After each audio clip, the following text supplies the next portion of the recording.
你說你真的太累嗎？連續2晚也通宵加班嗎？而我有說過傷你的說話嗎？那次也算真的吵架嗎？你說過真的太累嗎？常在嘆氣，與那聲線都變沙啞。聽說你有苦惱解決不到吧？還笑着對我講你快樂嗎？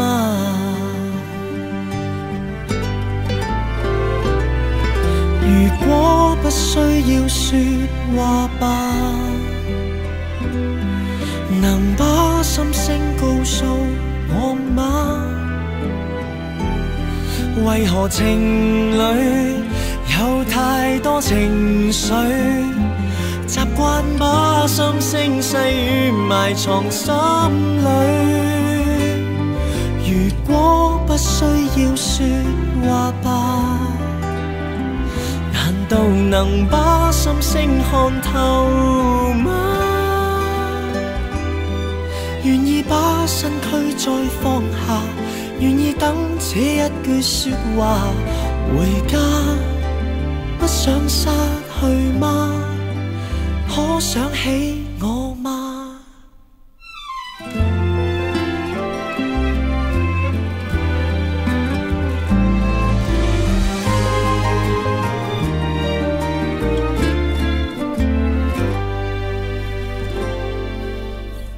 你說過真的太累嗎？常在嘆氣，與那聲線都變沙啞。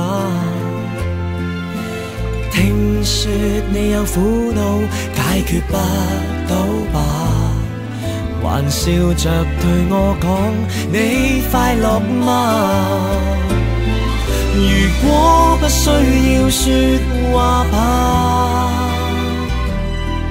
能把心聲告訴我嗎？為何情侶有太多情緒，習慣把心聲細語埋藏心裏。你可想起我嗎？不想失去嗎？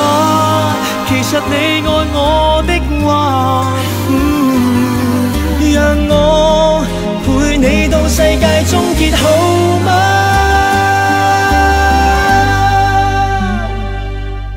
如果將方向退掉吧，才能把心聲看透，對嗎？為何情侶永遠太少情趣，習慣把不安散播，還來比對。如分針不再轉動吧，時針總需要陪伴他。若你想一起過世吧，若你想一起看晚霞，回家翻開相簿看吧，一起解決好嗎？